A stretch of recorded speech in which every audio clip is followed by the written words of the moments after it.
Hey guys, welcome back to my channel. তোমরা কেমন আছো? আশা করি ভালো আছো। আমিও খুব ভালো আছি। তো দেখো, আজকে আমরা ফুল টিম মিলে বেরিয়ে পড়েছি বেড়ু করতে। তো আমরা একসঙ্গে অনেকেই যাচ্ছি। কে কে যাচ্ছি বলতে, আমার বর, তার ফ্রেন্ড, আমার একটা দেওর, আমার একটা বলছি কি আমার একমাত্র দেওর, আর তার গার্লফ্রেন্ড। ঠিক আছে, তো আমরা সবাই যাচ্ছি। দেখো রিজুর মুখটা দেখো কেমন প্যাচ করে বসেছে। তো আমার ভিডিও করার কোনো মোটিভ ছিল না যে আমি ভিডিও করব বলে, এমন কোনো কথা ছিল না। তো যেতে যেতেই আমার মন হলো যে আমি একটু ভিডিও করি, তাই না আছে ইন্ট্রো, না আছে লাস্টের কথা বলে। ঠিক আছে, তো ওইভাবেই জাস্ট কয়েকটা ক্লিপ অ্যাড করেছি, আর কিচ্ছু না। তো দেখো চারপাশের ভিউটা জাস্ট দারুণ। তো হঠাৎ করে আমাদের প্ল্যান হয়েছিল যাওয়ার জন্য। আর কি বলো তো, বিকেলবেলা যাওয়া হতো, বিকেলবেলা গেলে আরও ভালো হতো। তো আমার বরের যে ফ্রেন্ড, ওর টাইম হবে না। তো একজন মিসিং হয়ে গেলে তো খারাপ লাগে, তাই না বলো? তাই আর কি সবাই মিলে দুপুরবেলায় বেরিয়ে পড়েছি, মানে ওই 10টা নাগাদ বাড়ি থেকে বেরিয়েছি। তো দেখো এখন যাওয়া হচ্ছে রাস্তা দিয়ে, সবাই মিলে যাচ্ছি। সত্যি কথা বলতে কি খুব এনজয় করেছি। যেহেতু ভয়েস ওভারটা পরে দিচ্ছি, তাই আমি বলছি যে সবাই মিলে গেছি, খুব মজা করেছি, আনন্দ করেছি, খাওয়া দাওয়া সব কিছুই বলতে গেলে দারুণ হয়েছিল। জাস্ট রিজুটা একটু দুষ্টুমি করছিল, আর কিছু না। তো দেখো এত রোদ ছিল যে আমি আর এমনি বসতে পারলাম না, আমাকেও লাস্টে ওড়নাটাকে মুখে এরকম মাওবাদীর মতো হয়ে যেতে হলো। তো সানগ্লাস পরে নিয়েছি, দিয়ে আমার ঘরকে বলছি দেখো আমাকে কেমন লাগছে। ও বলে ভালো লাগে। তো দেখো এখন একটু আয়নাতে কারসাজি দেখানোর পালা। তো এইভাবে করতে করতে আমরা পৌঁছে গেছি আমাদের গন্তব্যস্থলে। এরা হচ্ছে আমাদের ভসরা পোল, জঙ্গলকন্যা পার্কের কাছে।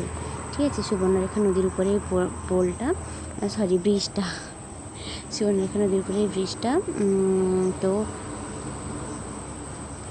আমরা এখানে মানে কী বলতো, আমরা যে পার্কটায় গেছিলাম জঙ্গলকন্যা পার্ক, তো ওখানে কোন দিক দিয়ে যাবো রাস্তা খুঁজে পাচ্ছিলাম না। আমরা মানে চলে গেছিলাম, বাট ফার্স্ট টাইম গেছিলাম তো তাই জানি না।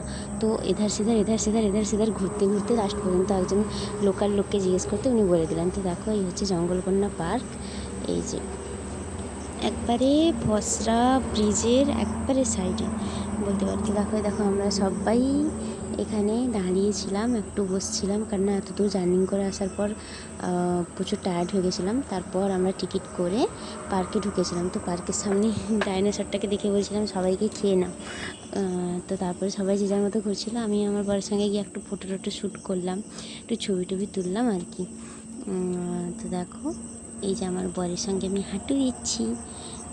তো বলছে দেখো আমি চশমাটা পরে ছবি তুলবো, ঠিক আছে। ও ও ও মনে করেছে যে আমি ছবি তুলছি, কিন্তু আমি ভিডিও বানাচ্ছিলাম। আর সত্যি কথা বলতে কি, পার্কের চারপাশটাও খুব সুন্দর। আমরা একটা জায়গায় বসে অনেক ছবি তুলেছি। তো ছবিটা এই ভিডিওতে দেবো না, নেক্সটে আর একটা মিউজিকের সঙ্গে একটা ভিডিও এডিট করব। তো ওটা আমার বরেরই ডিসিশন বলতে পারো, যে ওর ইচ্ছে যে আজ পর্যন্ত যতগুলো ছবি ওর আর আমার ডুয়েল ছবি আছে, ওগুলো দিয়ে একটা ভিডিও বানাই। তো দেখো ওর সঙ্গে বসে কয়েকটা ছবি তুললাম ওখানে, ও আমার তুলে দিয়েছে, আমি ওর তুলে দিয়েছি, এরকম।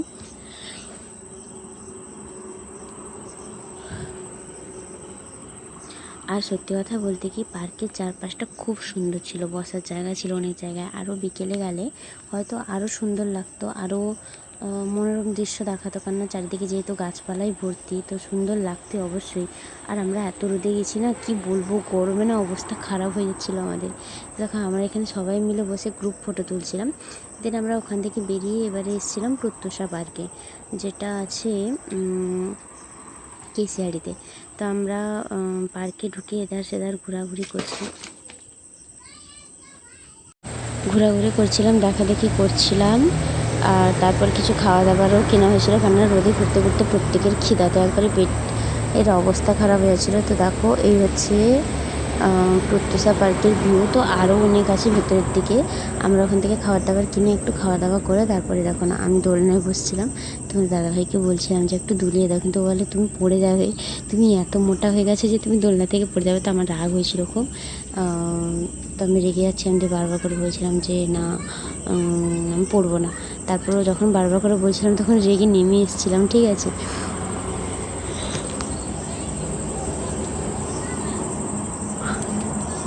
সত্যি কথা বলতে কি আমাকে দোলনাতে বসতে খুবই ভালো লাগে, এরকম টাইপের দোলনাতে। আর আমার বর বলার পরও দোলায়নি। তারপর আমার যা এটা মানে হচ্ছে গিয়ে আমার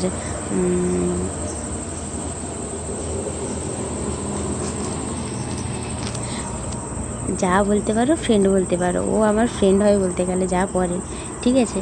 তো দেখো তারপরে তোমার দাদাভাই এইভাবে দুলিয়ে দিচ্ছিলো, বললো বেশিক্ষণ দুলবে না, জোরে জোরে দুলবে না, তাহলে পড়ে গেলে লোকের দোলনা ভেঙে চলে যাবে, এমন করে বলছিল, ঠিক আছে।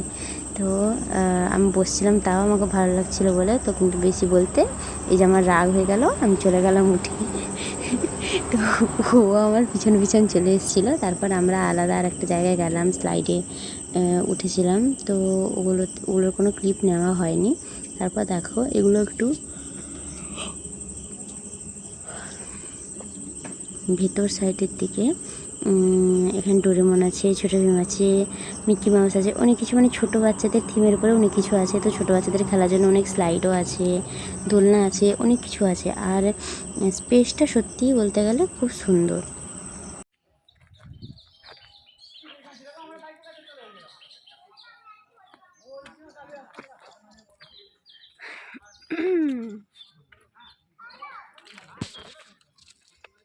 খিদা পেয়েছে এত জোরে না, পেটটা চুমচুম করছে খিদাতে।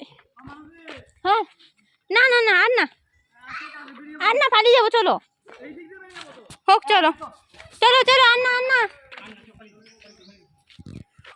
রিজু আর মিষ্টির খুব সুন্দর খেলা হচ্ছে।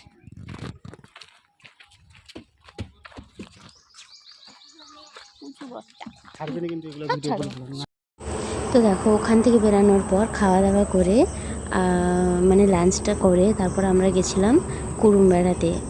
এটা ঠিক কোথায় আমি ঠিক জানি না, কিন্তু এটা একটা পুরনো রাজার বাড়ির মতো আর কি। এখানে শুধু পাথর দিয়ে এইভাবে তৈরি করা, আর ভেতরটায় পুরো বাগিচার মতো খুব সুন্দর করে সাজানো। আর তো আমরা এখান থেকে বেরিয়ে ওখানে গেছিলাম, ওখানে গিয়ে কিছুক্ষণ ঘোরাঘুরি করে ছবি টবি তুলে তারপর আমরা বাড়ি এসেছিলাম। তো দেখো বাইরের দৃশ্যটা কত সুন্দর, কত কিউট লাগছে দেখতে গার্ডেনটাকে। আর কি বলবো, সত্যি সত্যি সত্যি খুব সুন্দর জায়গা, একবারে বলে বোঝানো যাবে না এত সুন্দর জায়গা। তো চারধারে এরকম ঘরের মতো আছে, পুরো বাউন্ডারিটা বলতে পারে মানে পাঁচিল হয়, পাঁচিল হয় যেটা, ওটা ওইভাবে করে করা আছে।